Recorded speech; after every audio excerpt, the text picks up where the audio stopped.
Welcome to episode 13 of the Torah Suites podcast. My name is Mendel Berlin, torahsuites@gmail.com. So good to have you. This week's podcast is sponsored by a viewer rather, from Atlanta, Georgia, in honor of Tzviki Drebin. So these two workers were talking between themselves, and one of them says to the other, I bet you I could get our boss to give me a day off. He says, okay, fine. Boss comes in, and this worker suspends himself upside down from the ceiling. And the boss asks, what's going on? What are you doing? He says, well, guess what? I'm a light bulb. The boss looks at him and he says, you're clearly losing your mind. Yeah, you could have a day off. Go home. He gets up, starts to leave. The other guy also gets up and starts to leave. He's his friend. He says, hey, what about you? Where are you going? Where do you think you're going? He says, well, I'm also going home. I can't work in the dark. Ha ha. Anyway, we know that what inspires people is very, very tricky sometimes, especially workers. Some workers are inspired by compliments from their bosses or praise. Others are inspired by freedom or opportunity. Yet others, just about everybody actually, are inspired by financial incentives, by bonuses and money. In the world of Kiruv, Jewish outreach, Kiruv professionals want to know what inspires unaffiliated Jews to come to become more observant. What was 25, 30 years ago when people were ready to engage in a dialogue about the truth and evidence of God and the veracity of the Torah at Mount Sinai, nowadays people simply don't care if you tell them, well, let's argue about the truth. People are pleasure seekers. They want to be entertained. So what the Kiruv professionals are doing, they have to try to adjust to what the times need and what people hear, what they listen to.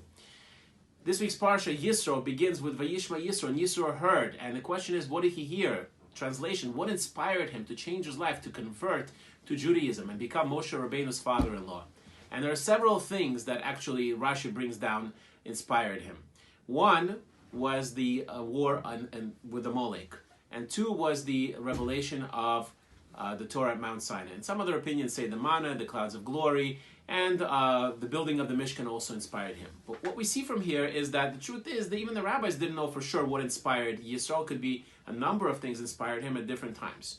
But Rashi does say that there was one thing that gave him quote-unquote goosebumps. You know, that feeling that people get when they really are shocked or moved by something?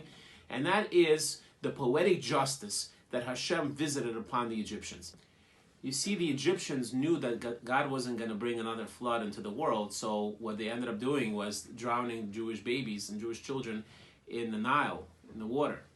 And they figured that God's not going to punish them with water.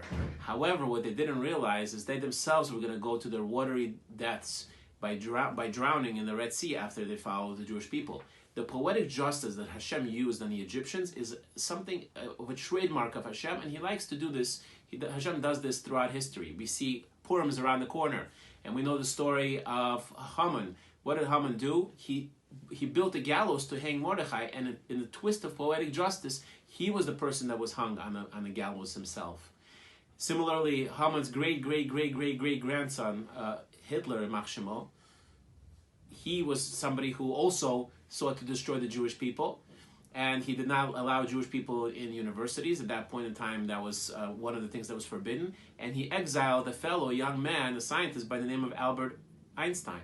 And Albert Einstein afterwards went to America, and he was instrumental in helping America develop the atomic bomb, which was later on dropped on Hiroshima and Nagasaki, and which was a turning point in the war. So Hitler, by exiling Einstein, basically hurt himself in a twist of poetic justice. We see that Hashem does this all the time. He visits poetic justice on people. And those people who want to be inspired in this world, they have to not just let events happen to them and analyze them afterwards. We have to look through history books. We have to look through cases. We have to read stories of Hashgacha Pratis, of divine providence that happens to us and happens to other people. Those who want to see the hand of Hashem will see it, and they will live motivated and inspired lives. Let's make this something that we do not just randomly, but make it a seder, to look for the hand of Hashem every single day. At the end of the day, at least one thing that happened today that you clearly saw Hashem orchestrating events. So that's been our podcast. Please email us for comments, suggestions, and sponsorships are available. Shabbat Shalom. Good Shabbos to all.